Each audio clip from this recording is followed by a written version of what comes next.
Hello, hello, hello. Welcome back to another episode of Summer 26, a global soccer showdown.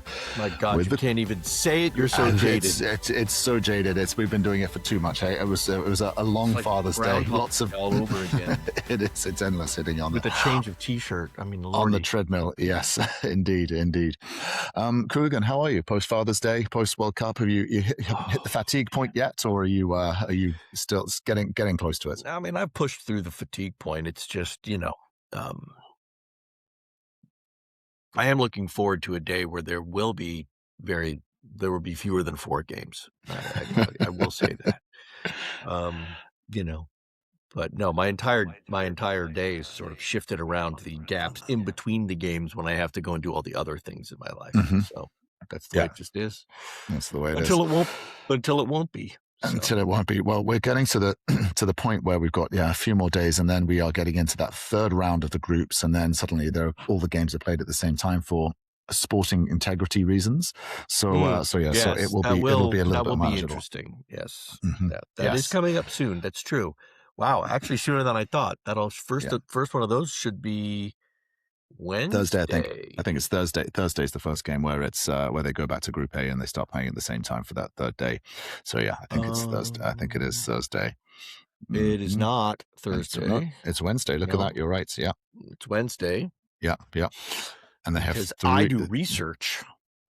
You're a gut man. You're like a give me just let me wing it, baby. It feels like a Tuesday or a Thursday, right? Something like that, yeah. But it is a Wednesday. You are right. So look at that Group A. They have three sets of games. So that's wow. Look at that. They have 6 games in a day. So you've gone from 4 games in a day, 6 games in a day, 3 groups, and then it gets there. Anyway, all right. Let's get into it, Qooligan. We finished recording just as the Spain game was kicking off, and I didn't get a chance to sort of just go and crack open my first beer, sit down in front of the couch, and Spain had already scored. And I was like, here we go. And so it started. Yeah, nope, that's true. It did happen fast. It did happen fast. Lamine Yamal starting once again. This game was pure Spain, all Spain. All Spain, except for the last quarter, by the looks of it, on the attacking momentum, where it was a little bit of Saudi Arabia putting a bit of a fight back. But I mean, Spain, they are. By then, we're talking lost cause territory, right? But exactly, still, you got to give credit in, and let's be fair. Saudi Arabia did score. They just did it against themselves, so fine. It was yet another own goal, which, in case you're keeping track, that was the 8th own goal of the tournament. So wow, okay, a lot of own goals happening. Wow, that's quite a high number. Yeah, I don't know how that is. Okay, interesting. Okay, was not keeping track of it. So that's that goes back to the previous point about research and guts. Okay, and then Spain finally woke up and just sort of showed us who they were. It was pretty comfortable. Yeah. I don't think there's too much to say about this one. Belgium. What the fuck is going on over there? They are struggling. I mean, they've scored 1 goal and they're struggling. Hey, they are struggling. Yeah. I mean,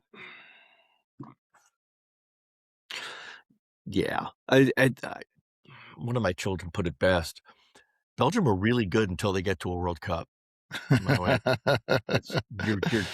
You're not far off. I think from the mouths of babes comes wisdom, and there was some for the ages, because it's sadly just true, right? Every single World Cup that they've been involved in, even the ones where they were admittedly much better in the lineup than they are now, they have just woefully underperformed, and there is a chance they might not even get out of this group, right? They will have to. They will have to beat New Zealand, and we'll talk about New Zealand, and that probably won't be a stretch. But all of these games weren't supposed to be a stretch for them, and all of these games have proven to be difficult. Yeah. So I don't think you can look at a team like Belgium and go, "Gee, that's an obvious win," or "That's an obvious anything," because they've proven incapable of doing even just the basic things. Yeah. Right? Well, I mean, it's true. They're on paper they're very good, but they just can't get it together. Hey, they can't. And there's we have a match review coming up. One of our correspondents was at that game and summarized it with, "It's a match that could have been an email." And I went, "That's not far off." right? Yeah, I mean, there was more of that going on in that than that pithy statement says, but still, right? And you know, Nathan Ngoy, that kid's got to be just, what a mental breakdown for him, Yeah. As I think Thierry Henry summarized it best. He goes, that's pure youth at play. Yeah. He made a mistake. He freaked out, grabbed the guy when a more experienced player would have known, I've got distance, I can track him down, and I trust in Courtois to be able to, right? It did change the nature of the game. Once Belgium went down to 10, you realized there was very little hope for them, although they did still put up some efforts, right? But honestly, Iran, they didn't look half bad. They were the only team that actually put a ball in the net. It just got called back. And rightly so. I mean, you can't set picks, right? I mean, you can in an unintentional, but you can't just intentionally lean into a player, right? Especially on a wall. You can't just lean in to push the wall over to one side. It's just, that's just not allowed. So, and he was offsides, and Taremi was offsides. So, I mean, there you go. Yeah.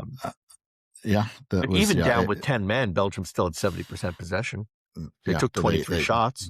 They had 42 touches in the box. They just couldn't, and again, what's been our theme, Gary? What's been our theme of the World Cup so far?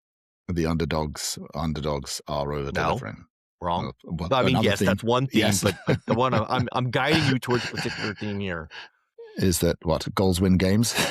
Go on, get me out of my misery. No, that's not a theme. That's obvious. That's the game. No, goalkeepers overachieving, and this time it was Iran's goalkeeper, right? Yeah, he made 7 saves. So we're talking when a team takes 42 touches in your box, shoots 23 times, 7 of those on frame.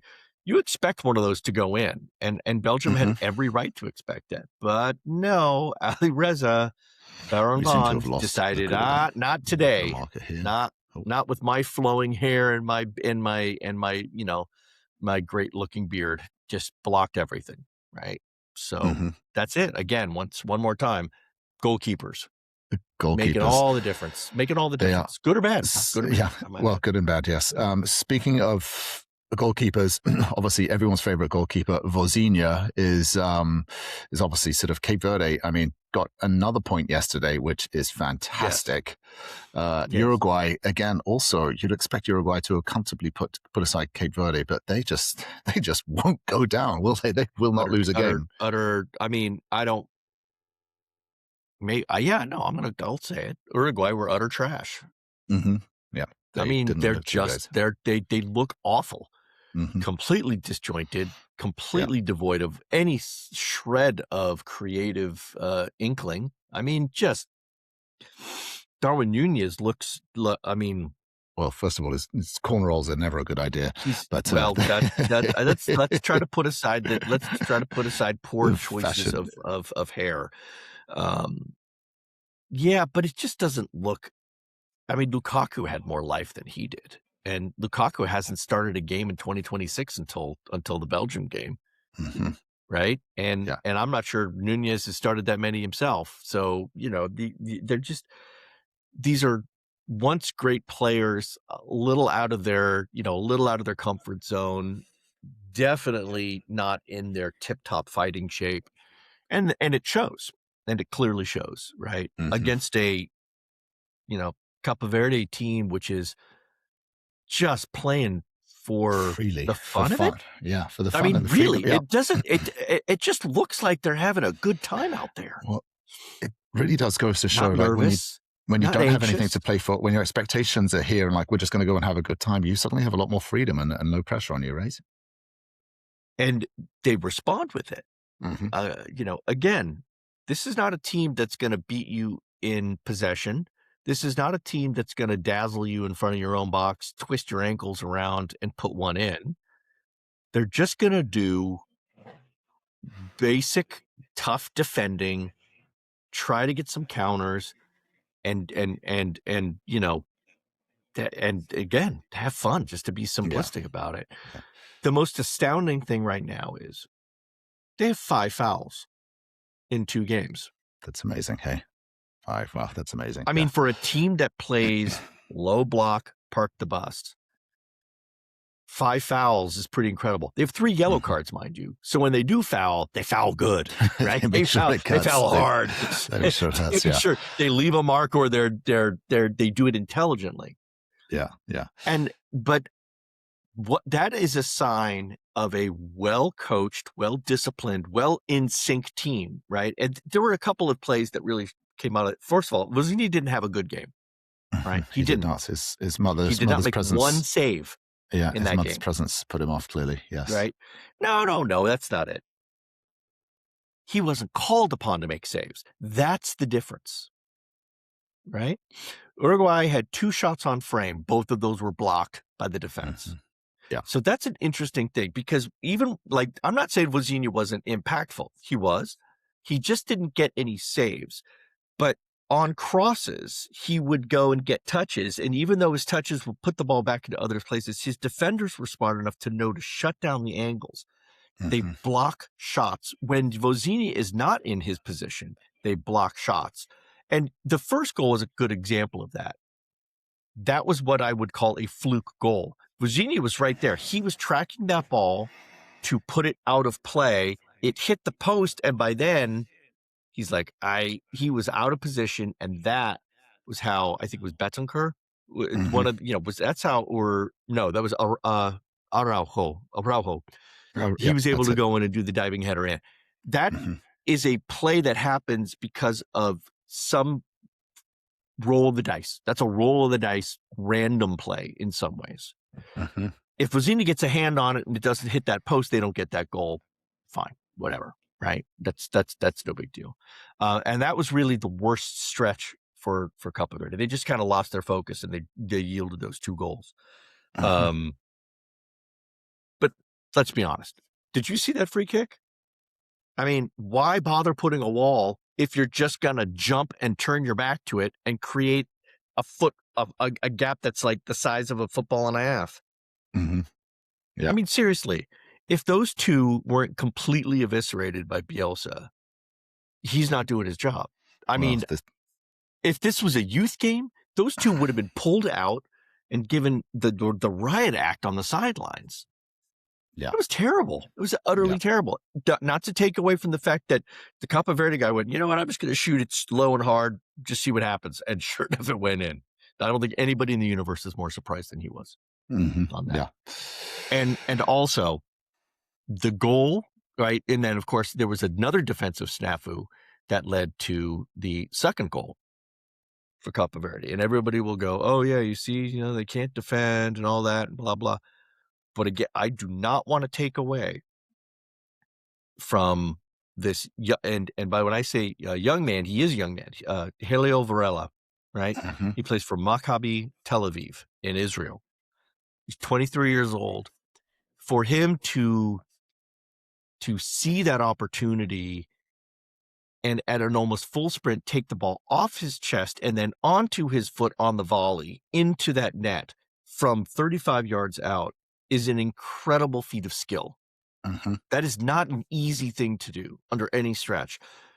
With all that pressure, with all that opportunity, seeing that goal like a gaping maw in front of you, most players would pull that and they wouldn't hit it, but he just, calm as anything, slotted the damn thing in, and he had a great goal celebration too. So well done. Yeah, well done. I mean, they could go through now.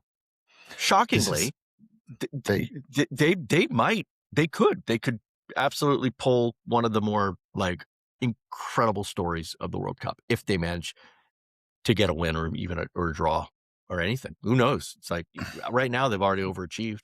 Keep going, boys. Keep going. But if you look, they're already in. Excuse me. They're in. They've got to play. Still got to play Saudi Arabia, right? I mean, they're beatable, right? They can get them. There's no way the way they play. Yeah, absolutely, they're beatable. So there's and then Spain play Uruguay. I mean, they could finish in second. They could finish in second place, which is, that's crazy to think. I mean, and Uruguay really are up against it because you think Spain's going to slow down? No, they're going to want the win, especially after the draw in the first game. They've tasted blood. They're going in. Yeah, and I think after the draw. you look at Uruguay, you're going, oh crap, they're going to finish on, Uruguay's going to finish on 2. They'll finish it. Right? Well, Spain's they going to could beat them. finish. They're going to finish on 2. Yeah. Remember, the top 2 advance. Right? So all Capo Verde have to do is draw Saudi Arabia, and they know it. Yeah. And they're in. Wow, guaranteed. that's amazing. Hey, incredible. They're in. Incredible. Guaranteed. Yeah, it's there. It's there. It's there. It's theirs for the taking. Now, the main thing I would advise them to do is stop thinking about it. Go party. Do your thing. Don't worry about it. Just go. Just don't change anything to what you've been doing. Yeah. You've captivated everyone's hearts and minds, that's for sure. And then New Zealand looked like they were going to get a result against Egypt for a short period of time. I was getting quite excited. It was the it was a short, and it was indeed a short period of time. The Hooligan household were getting into it, and we're obviously watching after some. Big Finn sermon. Great opener. It was a fantastic 25 minutes, and then reality set in. I mean, the Egyptians. No, ultimately. They just weren't good enough, right? It kills me to say it, but New Zealand just weren't good enough. They played better against Iran than they did against Egypt, sadly. If that same New Zealand team had been there, if they had played the same way, I think they could have maybe gotten a draw out of it. But no, they got solid, right? I mean, and I was of 2 minds. In fact, my whole household is of 2 minds because I have utmost respect for Mohamed Salah. And so when he scored, I went, damn it. And then yay. At the same time, I felt both the joy because he scored and I feel that he was deserving of it. But also I was like, really? Why did he have to do it against New Zealand? Damn it. But at the end of the day, the all whites just weren't good enough. They weren't strong enough. And I think this was, unfortunately this means they're going to go home. I don't see them really coming back out of this, and they've got to play Belgium, who this time, I think, Belgium really have to show up. And if they've got to, and they know it because this is their entire tournament's on the line. So, and Egypt will beat Iran. Yeah, I was really surprised to hear that this was Egypt's first World Cup win. I was really surprised by that. I know, that you'd think, considering they're a little bit more advanced than sort of, That's right. That was a surprise, but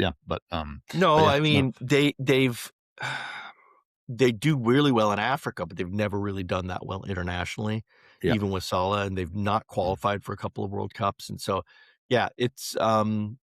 it's been a long time coming, and it's well deserved. So I was happy for Egypt to see that, and now with that win, they're in the driver's seat, right? So we should be able to see what's going to happen with we should be able to see now. Okay, what you got, guys? Okay. Let's move on to today's games. The first game we've got kicking off is Messi and Co against the Austrians. I'm looking forward to seeing this because, as I said this before, I think I haven't really put a lot of sort of faith in Argentina. I didn't think they were going to turn up this tournament. You've thought after everything they did in the last World Cup, they've kind of gone under the radar a little bit. That last performance completely changed my mind. I know Messi got a hat trick, but I just thought the whole team, the way they play together. And then if you look at what they've achieved between the last World Cup, they are the team of winners who have matured and grown together. I think Argentina will probably be my new favorite. So you'd expect them comfortably to put Austria aside here and do the business and get out of the. I don't think it's going to be quite as easy as that. I really don't. I do think that people are looking at the score line and thinking that Argentina played well. I would argue against that. All of those goals were outside shots, man. Except for the one goal that was a mistake from the goalkeeper, but even that was the result of an outside shot. Everything was outside shots. They hardly ever entered the box. Yeah. Right? Algeria had more touches in the box. Algeria completed more passes. Algeria completed more passes in the opposition half. Now, that's not to imply that Argentina were bad. There's a big difference between Argentina playing well and Argentina just showing up. They just showed up for this one, and it was all Messi doing his thing. So that's fine. Nothing wrong with that. But that's a warning sign because what happens if he suddenly has an off day? What happens if he doesn't do this? I'm not seeing anybody else on the Argentina side that really did much of anything in that game. And I think Austria are a far different fish than Algeria. They are far more dangerous. They're far more disciplined. And I think they're going to give Argentina a much harder time. I really think that. And I'm not trying to just hate on Argentina because they're the favorites, blah, blah. Argentina's getting out of this group. They have to. The group is not strong enough to take Argentina out. They just aren't. But I don't think that they're all that in a kettle of, in a side of chips. All right. I really don't. When they enter into the group phase, that's when you're really going to see whether or not Argentina has it, because the real Argentina is not going to show up here. They'll show up and just do what they have to. Yeah, no, well, it's coasting. You're right. I mean, that group is just easy for them, right? So then Jordan after this as well, they'll dispatch them. Right? Yeah. So it is. Yeah, it's just a good way to sort of bang in some goals, get your numbers up, and look and break some more records. Hey, Messi. Okay, now it gets interesting though. So the Argentina game's first, and then the two other games are France, Iraq, and Norway, Senegal. Now this, I'm looking forward to seeing this one. I'm looking forward to seeing France again, because that attacking lineup, just go and watch Elise, Mbappe, Doué, and Dembele play together is just a spectacle. It really is. You'd expect all the LAs are going to be out in force. Yeah, you'd expect them to basically sort of put Iraq to the side and move on. That would probably be the way I would look at this. I mean, again, upsets can happen. Upsets can happen, but France are just too damn good. I think too damn good. I don't see Iraq. I don't see Iraq doing much other than sort of stemming the tide and holding them off for a few moments. They should just come through, and they should come through and have a comfortable victory here. And I can't even see any bizarre wackadoo scenarios where you don't think so, where they just changes, they don't get going and that's it. Okay. Because even France didn't play particularly well against Senegal in the first half. They just didn't. Well, Mbappe's just looked a little nervy. They dispatched them. No, but none of the team played well, right? They just weren't all that great, and Senegal didn't take advantage of it. And even if Iraq, even if that same scenario plays out, where France just sort of wakes up and sleepwalks through the first half, there's going to be a second half, and they're going to wake up because Deschamps is going to throw cold water on their face and be like, "Hey, this is my last tournament, guys. Make me the greatest international manager there is." Let's come on, let's go. Yeah. So I'm sorry. Now, Norway, Senegal, that's a fixture. That's a good game. Boy. This is a very great game. Yeah, I am so excited. I mean, I can't even. It's the game of the day.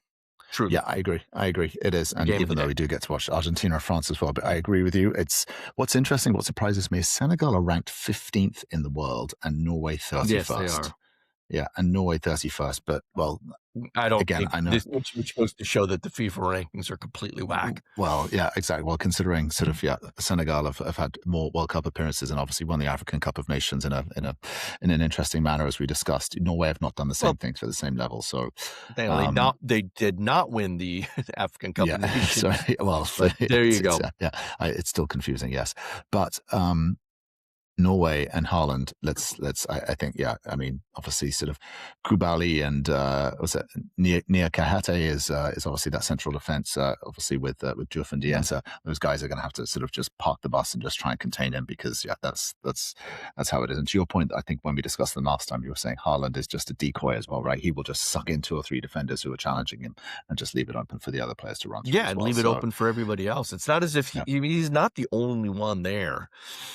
But he is the main focus of the team. And as we all know, you can still put 2 people on him. It won't make a difference, right? He'll just sort of shrug him aside and still do what he needs to do. It's all about getting him the service. And it's really on set pieces. Yeah. If Senegal want to have a chance, they've got to not concede corners, and they've got to not concede, dangerous balls that can be whipped in from the side, because that is his stock and trade. Yeah. They also have to be really careful to not play a high line, because his other one is the straight run up the middle onto the ball. With those gigantic legs of his stride is massive. It's just, and he is deceptively fast for a big guy, right? It's not like he looks like he's lumbering, but he's really covering good ground. I know. He's an absolute Viking. He really is. You know, and so it's like, like you said, I feel for the Senegalese defenders. They're going to have to really be disciplined and in communication with each other. And Haaland won't need much of an opening. He'll take it. He'll go for it. Whatever he can. He's a pure thoroughbred goal scorer. That is what he is, for sure. Now, but in terms of, while I'm excited, I think that's going to be the best game. I'm actually strangely excited for Algeria and Jordan. Go on. And I can tell you why. Please do. Well, because I was going to say people like you, but that would be unfair to you, Gary. It's because I think the vast majority of people are going to dismiss this game as being, who cares? But it has an impact, doesn't it? It does have an impact. Absolutely, it does. It does have a big impact. But not just does it have a big impact for these two. When you see these two teams play, Jordan are again, like many of the debutantes that have come in, right? And there've been 4. Each debutante has revealed a certain facet of the way that they play and has overperformed in at least one category, right? Uzbekistan scored a goal, they're overachieved, right? Curacao got a draw, they're overachieved. Cape Verde got 2 draws, double overachievement, right? And scored 2 goals. That's the square factor of 2. That's a quadruple overachievement. And Jordan, they lost that first game, but they did score a goal and they were feisty about it. I mean, they were vibrant. They were counterattacking. They hit the post. They forced the Austrian keeper into 3 very good saves. Any one of those things shifts. And then, of course, their second goal was an own goal. And then they got a garbage penalty in the 12th minute of stoppage time. So that's why it's 3-1. It wasn't one of those things where you're like, they were 3-1, they got their ass kicked. That's not the case. It was 3-1, didn't go their way. Well, now you're going up against an Algeria team that had a real struggle up front against Argentina. They didn't, for all of their passing prowess, for all of the times that they controlled everything, they couldn't put up a proper attack. Not one shot on frame. Now that's a danger. Okay. So the Algerian coach has to look at that and go, what am I going to do? And I think you're going to see some shifts in his front line, to reflect that. But Jordan, they got no yellow cards in that game. They're going to field the same starting 11. They're going to come out with that same attack. They're in the same stadium where they played earlier. It's a nighttime game in the Bay Area, so it's not going to be hot. This is a great chance for Jordan to come in and go, we're here and we deserve to be here. And 3 points could get them a chance in. And I think they're going to look at Algeria. They're going to look at Algeria and go, that is a big, dry country, and I'm going to squeeze all the juice out of it I can. Right? That's exactly what they're going to do. And in that sense, I think that this game could have 4 or 5 goals. Right? Okay. I really do think this could be a really high-scoring game. Okay. Well, I hope you're right. It will be on. And very few people will stay up and watch it on the East Coast because it's a late game. It's a late game. Right. Yeah, it's at 10 o'clock Texas time, 11 o'clock Eastern. You will be up as you are. Absolutely. I mean, wonderful. Not up. It's 8 p.m. for me. If I'm asleep, roll me over and stick a fork in me. I'm done. No, I will be awake and watching it. Wonderful. Well, Qooligan, that's another show, another episode. Here we are, breezing through it, as you say, nearly at the end of the second round of the group phases, and then it goes into the jeopardy where they all play at the same time, and then the games come even thicker and even faster. It's exciting. Yeah, indeed. All right. Until then, next time. Peace.